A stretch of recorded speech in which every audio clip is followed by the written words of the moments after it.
Hi, and welcome back, and a very Merry Christmas to everyone, even if I'm a little late. I truly hope you've had a wonderful feast, parties, and family gathering, either it be blood or chosen family. For the times, even if I'm a little late, I wanted to create some new characters, and with it being the mood of Christmas, I decided to take in a total of 3 typical and well-known Christmas items, symbols, and icons that anyone can relate to during these festive times, and turn them into elf knights.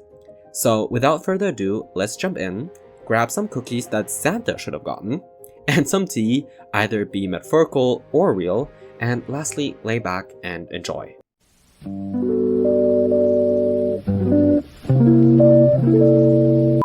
Firstly, I wanted to start with that which I haven't had this year. Or, for a matter of fact, any year, the mistletoe. No, not a toe, which is a missile, or a missile, which is a toe, but the plant that many hang during this time. Either it be over the entrance so anyone who entered is condemned to its fate, or in the living room for anyone to take the chance allotted to them. The mistletoe, known as the green, leafy, and many-branched plant, which is hung upside down with a little red bow most commonly, is also known for its interfering in one's personal life. More specifically, one's love life. If you have one, yeah.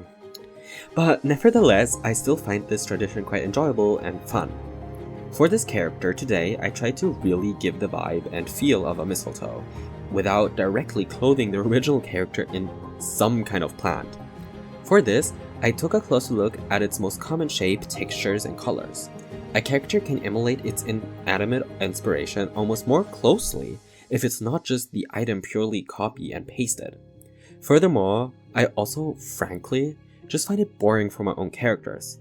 I like to deconstruct my ideas, reimagine and reinvent them in ways that aren't usual.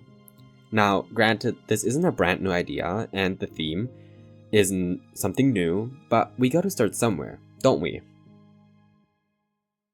For the basic shape of a mistletoe I have viewed is either very oval or similar to a fan held open but the spread side pointing towards the ground.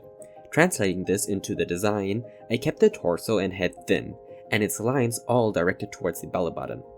This can also be seen at the point where the various stems are tied together at the mistletoe.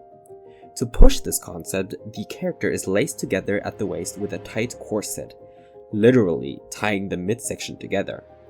The hair and the bottom half fan out. The hair is curly and stray in many ways reflecting how the plant grows in the wild and how the ends of the stems spread back out at the top to allow for the bottom half to also fan out. Pulling our attention towards the lower half of the character, I've made their stance wide and legs spread out, and for their clothing, or rather the looser parts of the section skirt, I've connected it to their wrists, allowing for that fan effect of the typical lower half of a mistletoe to shine through. The shoes and the other parts of the clothing end in a point or sharp edge, allowing for a more rigid and firmer design.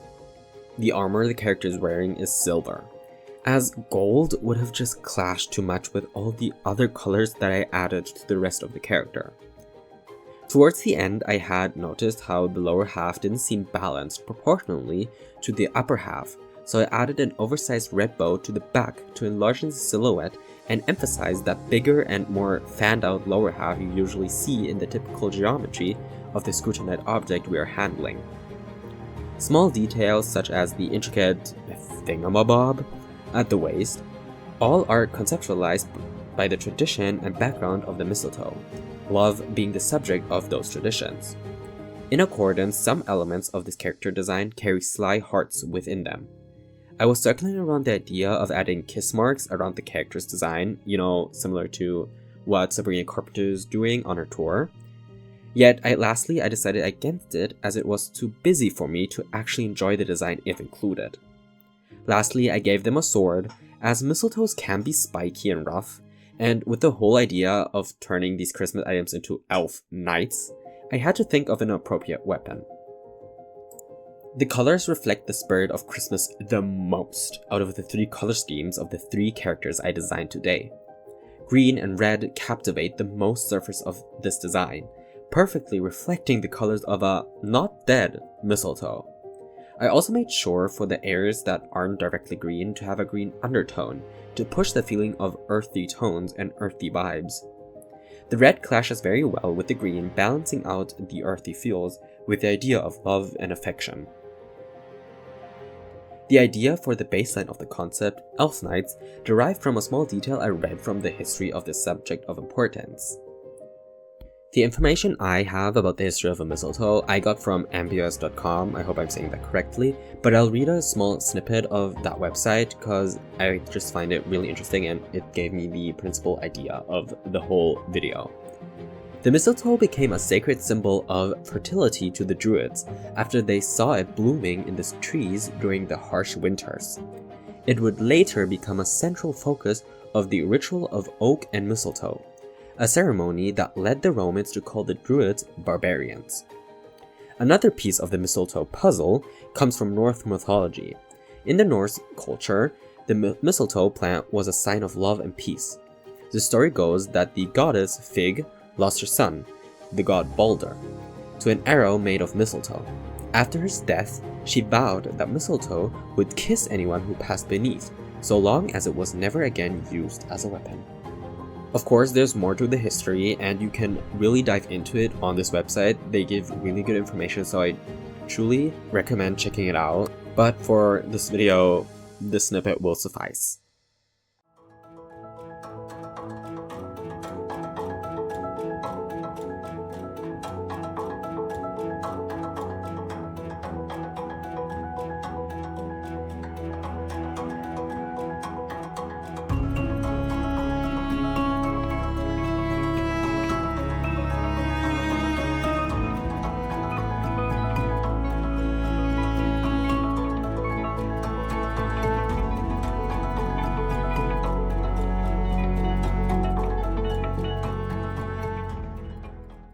So, the second character embodies the joy, fun, and more than often drunkenness that comes along with these festive times.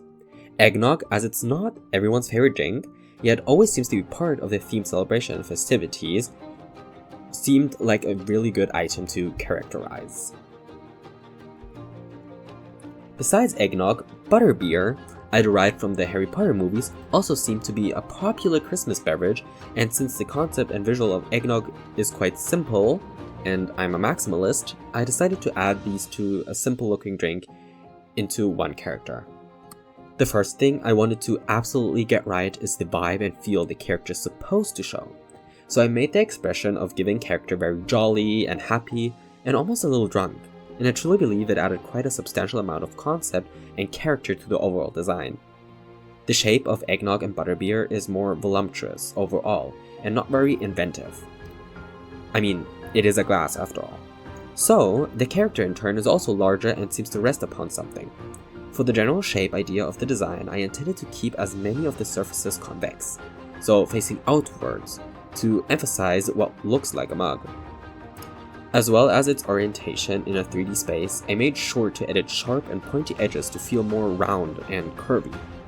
The pose is also kept together, little to almost no space between the torso and limbs, and all limbs ending points pointing towards the middle of the design. The fur was more of an afterthought, as I remembered the foam you usually see on butterbeer. And I also needed something with more volume to contrast the body-tight armor. To get more of that contrast, I also made the pants very baggy and loose.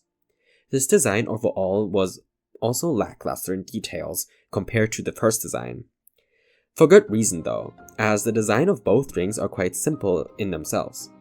One detail I do want to point out is the body hair I added towards the end to imitate the cinnamon spots on the surface of a mug of eggnog.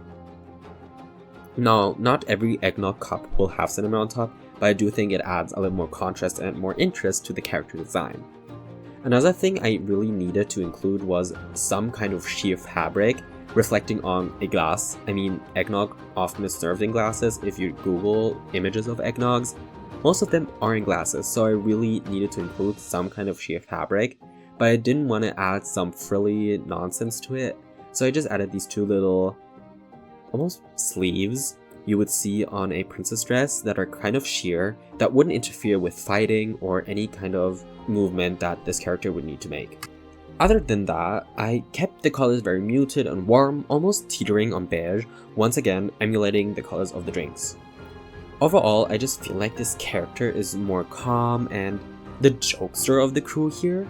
I mean, he doesn't take the fights and situations too seriously. It might be because he's drunk, but we're gonna ignore that for now.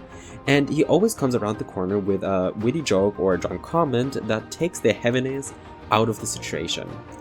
It just is something I like about this character. I like the warm feel and comfortableness the character displays, much like what both drinks can do for people around this time. I mean, they never seem to disappoint to people who actually like the drink, so this character kind of shows that. For the history of eggnog, I actually went on Times Magazine as they have an article about this, and I recommend reading this as it tells a bit more about the story than I could ever have realized. Once again, I'm going to read a snippet. If you'd like to know more information, please check out this website. I'll link it down below as all the other links. While culinary historians debate its exact lineage, most agree eggnog originated from the early medieval Britain posset, a hot milky ale-like drink. By the 13th century, monks were known to drink a posset with eggs and figs. Milk, eggs, and sherry were foods of the wealthy, so eggnog was often used in toasts to prosperity and good health. Eggnog became tied to the holidays when the drink hopped the pond in the 1700s. American colonies were full of farms, and chickens and cows, and cheaper rum, a soon signature ingredient. Mexico adopted the very eggnog varietal rum pope, I hope I'm saying this correctly, and Puerto Rico enjoys the coquito, which adds coconut milk. Once again, I hope I'm pronouncing that correctly, I apologize in advance. The English name's etymology, however, remains a mystery. Some say nog comes from noggin, meaning a wooden cup, or grog, a strong beer. By the late 18th century, the combined term eggnog stuck. Once again, there's a lot more to this history, so if you'd like to find out more, check out this article. I'll link it down below.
So, for the last character, I decided to characterize an item that, in some ways, is already a well-established character.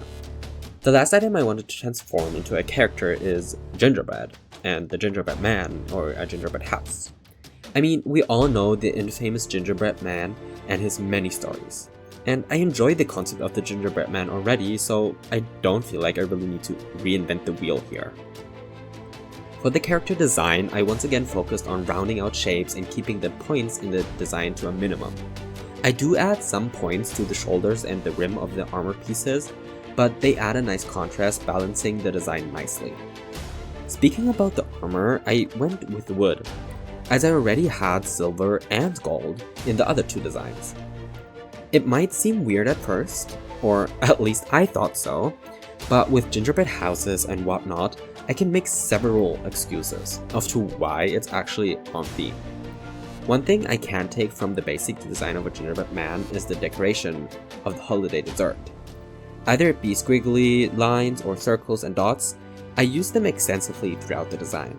As for frilly and free-floating fabrics, I avoided them like a plague, as there is that compact shape of a gingerbread man and no extensions that are left open for interpretation, so I really wanted to refrain from adding details like that. One more detail I'd like to point out though is the hairstyle I decided on. Even if it's achievable or not in real life, having that wreath of braids around the character's head just directly references the round head shape of a gingerbread cookie. So that really fit. And in contrast to our previous character, I consciously added space between the torso and limbs, as a gingerbread man has that infamous shape, and everyone knows it. It's the basic shape of drawing a human. It's kind of a stick figure, but the lines are really exaggerated and thick, and I just like that simple design. It does so much for the character and the characteristics this character could have. Now, for the color scheme, there is not much of a color spectrum when it comes to gingerbread, but I can stay in the closely related color family, opting for more orange and brown tones that complement the concept and, more importantly, the other colors. As for the red, I needed some color to break up the shapes with the help of the color contrasts, as all of the brown just melted into each other. And with red being the neighboring relative of orange and brown, it just seemed fitting. It was different enough to add contrast, but similar enough to not distract from the whole design.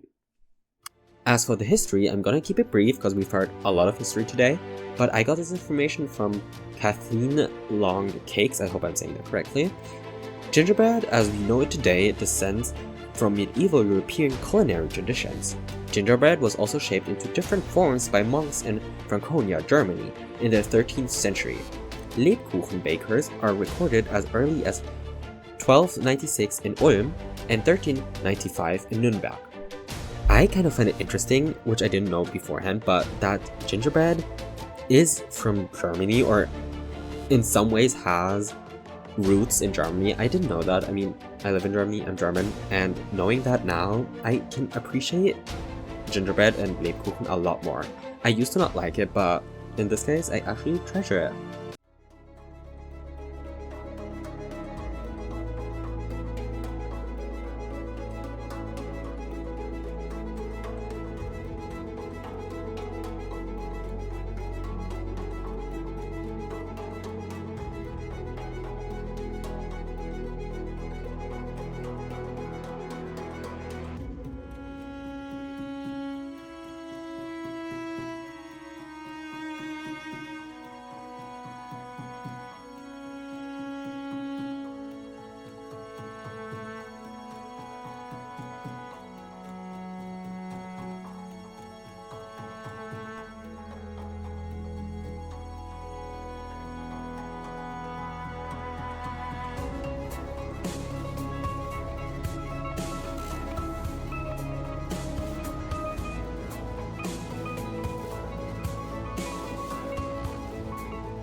Now, I hope you've enjoyed this video, I hope you've enjoyed these characters, and if you have names, because I'm not good in giving names, I really am not. If I ever get children, that will be a disaster, but then again, I'll have a partner talk about this.